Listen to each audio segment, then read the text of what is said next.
지난 FA컵 경기에서 두 골을 몰아치며 부활의 신호탄을 날린 손흥민은 강호 맨체스터 시티를 상대로도 인상적인 활약을 펼치며 토트넘의 승리에 기여했는데요. 영국 언론에서는 놀랍게도 골을 기록한 케인이 아니라 손흥민이 맨시티를 붕괴시킨 결정적인 역할을 했다며 계속 그의 이름을 언급하고 있는데요.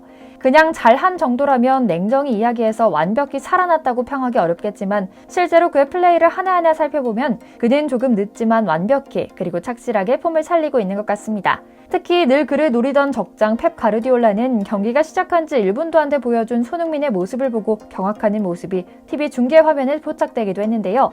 패배 후 쓸쓸히 퇴장하던 그는 기자들을 만난 자리에서 다음 여름까진 어떻게든 그를 데려오고 싶다는 말을 남기기도 해서 주목을 받기도 했습니다.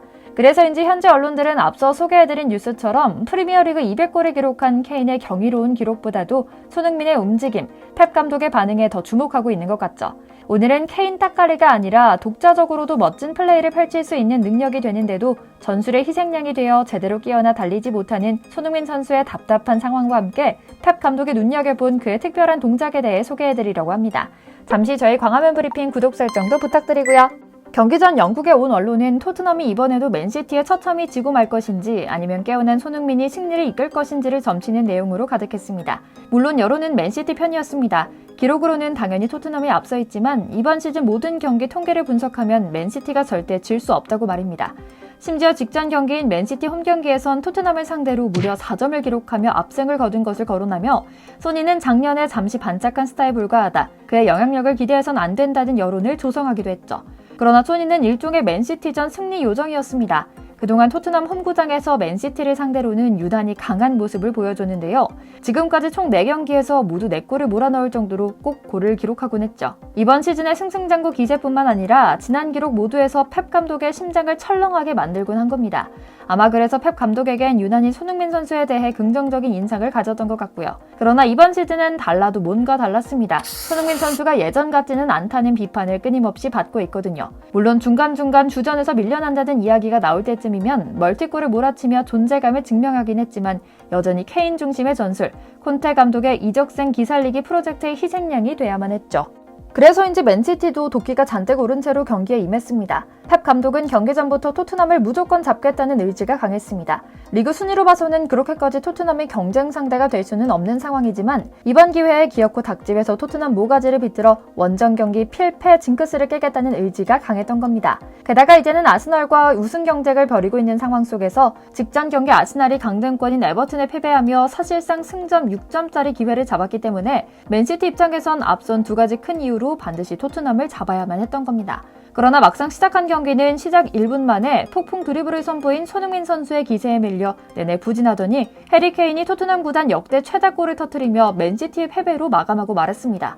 과르디올라 감독은 경기 뒤 인터뷰에서 손흥민 선수를 극찬합니다. 경기 전부터 그를 경계했는데 결국 그의 서포트로 패배하고 말았다고요. 기자들은 되묻습니다. 손흥민 선수의 폼이 회복됐다고 믿는가? 케인 덕분에 손흥민이 지금껏 뛰는 것 아닌가? 하고 말입니다. 정색한 펩 감독은 단호히 말합니다. 손흥민은 케인 때문에 오히려 제 기량을 발휘하지 못하고 있다. 오늘 경기를 통해 나는 여전히 그를 강하게 원하고 있다는 사실을 확인할 수 있었다고 말입니다. 토트넘 입장에서도 이번 승리는 굉장히 값진 모멘텀이었습니다. 연달아 패배하며 5위로 내려앉은 토트넘은 다음 시즌 챔피언스리그 출전권이 걸린 4위에 위치한 5일머니 뉴캐슬 유나이티드를 승점 1점 차로 바짝 추격한 데다 지난 3경기 전부터 이어진 승리의 기세를 이어가는 중요한 변곡점이었거든요. 게다가 리그 최상위권인 맨시티를 잡는다는 것은 기가 잔뜩 죽은 토트넘 선수들에게도 큰 희망이 되는 기회였죠. 그리고 이런 중요한 상황에서 힘을 써줘야 하는 것은 역시나 팀의 스타 플레이어인 손흥민과 케인이었습니다.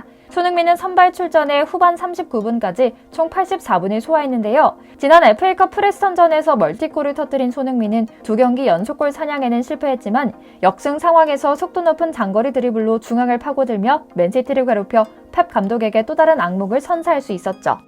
실제로 맨시티의 펩 감독이 토트넘전에 대해 모든 점을 자신하면서도 유일하게 한 가지 우려했던 것은 바로 이전 경기에 터진 멀티골로 되살아난 손흥민 선수의 경기력이었습니다. FA컵 32강에서 보인 손흥민 존에서의 전매 특허 슛이 나왔고 폼이 부활하며 살아났다는 점인데요. 손흥민이 컨디션이 가장 좋을 때 나온다는 손흥민 존의 커브가 제대로 등장하며 온 영국을 떠들썩하게 만들었죠. 더욱 놀라운 점은 당시 경기에선 케인이 없었음에도 손흥민이 기회를 잡자마자 골로 연결시키는 저력을 발휘했다는 겁니다. 많은 이들은 경기 시작 전 케인 없는 토트넘이 도박을 했으며 이미 다 무너진 손흥민으로는 승리하기 어려울 것이라는 평가를 내렸지만 손흥민 선수는 케인 없이도 보란듯 필드골로 2골을 성공시켰던 건데요. 펩 감독도 이 점에 특히 주목했던 겁니다. 그는 일찍이 손캐듀오라는 말은 어불성설이라며 손흥민은 그 자체로도 폭발적인 득점력을 지닌 선수라고 극찬해왔습니다. 그리고 실제로 펩 감독은 이번 경기에서도 손흥민 선수를 의식하며 토트넘 맞춤형 전술을 내세워 경기에 나섰는데요. 맨시티는 이번 시즌 혜성처럼 등장한 원톱 공격수 엘링 홀란드를 선발 출전시키고 케빈 데브라이너는 벤치에서 출발했습니다. 그리고 손흥민 선수를 의식한 그는 리코 루이스를 왼쪽 수비수로 돌리는 대신 카일 워커를 오른쪽 수비에 세웠는데요. 그럼에도 손흥민의 부활과 함께 되살아난 토트넘의 탄탄한 빌드업과 역습 스피드를 상대하기에는 역부족이었던 것 같습니다. 우선 손흥민은 전반 1분 토트넘 진영부터 약 50m 거리를 드리블로 치고 나갔습니다. 2019년 벌리전 폭풍 질주 필드골을 연상시키는 드리블이었는데요. 경기가 시작하자마자 손흥민 선수가 뛰어나가자 그렇지 않아도 바짝 경기하던 펩 감독은 자리를 박차고 일어나 손이를 상대해야 했던 선수들을 향해 마구 소리치기 시작했습니다. 벤치로 돌아간 펩 과르디올라 감독은 마치 그렇게 소니 맞춤형으로 준비했는데 뭐 하는 거냐며 소리치듯 물병을 내던지고 민머리를 감싸주며 아쉬워했고요. 이번 경기 손흥민은 매우 빨랐으며 맨시티 선수들은 당황해 볼을 걷어내기 바쁜 장면이 가득했습니다. 확실히 스피드가 살아난 게 눈에 띄는데요. 아무래도 역시 스포츠는 기세 싸움인 것 같습니다. 지난 경기 후 자신감을 회복한 손흥민은 치고 달리는 자신의 특장점을 잘 사용하기 시작한 것 같은데요. 비슷한 장면은 이후에도 계속 연출됐습니다. 64분경에도 손흥민은 중앙에서부터 돌파해 나갔고 상대편 수비들은 쩔쩔매며 손흥민 선수를 뒤쫓아갔는데요. 웬만한 육상 선수 수준으로 순간 스피드가 빠른 손흥민을 커버하지 않을 수는 없는데 손흥민을 밀착 수비하자니 양옆에 빈틈이 생겨 케인이 슈팅 잡을 찬스가 생겨나게 되는데 그러다 보니 펩 감독이 민머리를 감싸는 일이 생길 수밖에 없던 겁니다. 즉 손흥민이 공을 잡고 치고 나가는 순간에 수비수들 신경이 분산되며 라인이 무너지는 전술인 겁니다. 물론 손흥민 선수를 응원하는 우리 한국 팬들에겐 조금은 아쉬운 전술입니다. 손흥민 선수가 케인을 위해 수비수 몰이에 나서는 상황 같거든요. 그러나 손흥민은 이대로 만족할 선수가 아닙니다. 특유의 투지와 골 욕심으로 수비수 몰이에만 그치지 않았습니다. 그는 이를 실력으로 정면 승부에 이겨내는 방향을 택하는 것 같습니다. 특유의 빠른 발로 아예 수비수를 제치고 스스로 기회를 만들어 골을 기록하는 겁니다. 실제로 후반 68분에는 아예 손흥민이 중앙에서 공을 잡고 빙 돌아서 스피드로 수비수들을 제껴버린 상황을 연출하기도 했고요. 물론 이번 경기에서 손흥민 선수의 모든 움직임이 훌륭했던 것은 아닙니다. 그러나 확실히 자신있게 말할 수 있는 것은 그가 찬스를 놓친 모든 기회는 페리시치 선수와 연결된다는 겁니다. 후반 20분 역습 찬스에서 손흥민이 장거리 드리블을 치고 들어가 왼쪽에 페리시치에게 패스를 내줬고 그가 원터치 크로스를 올렸지만 문전세도한 케인의 다리에 걸리지 않았던 일도 있었고요. 콘테 전술의 부정적인 모습은 너무나 잘 알고 계실 테니 더 소개해드리지 않겠습니다. 욕하기도 지치는 상황입니다. 그러나 손흥민 선수는 결국 꺾이지 않는 마음으로 계속 스스로를 다듬고 있습니다. 그리고 낭중지추라고 할까요? 그의 빼어난 실력은 계속해서 우리 가슴을 뛰게 하고 있습니다. 거의 다 왔습니다.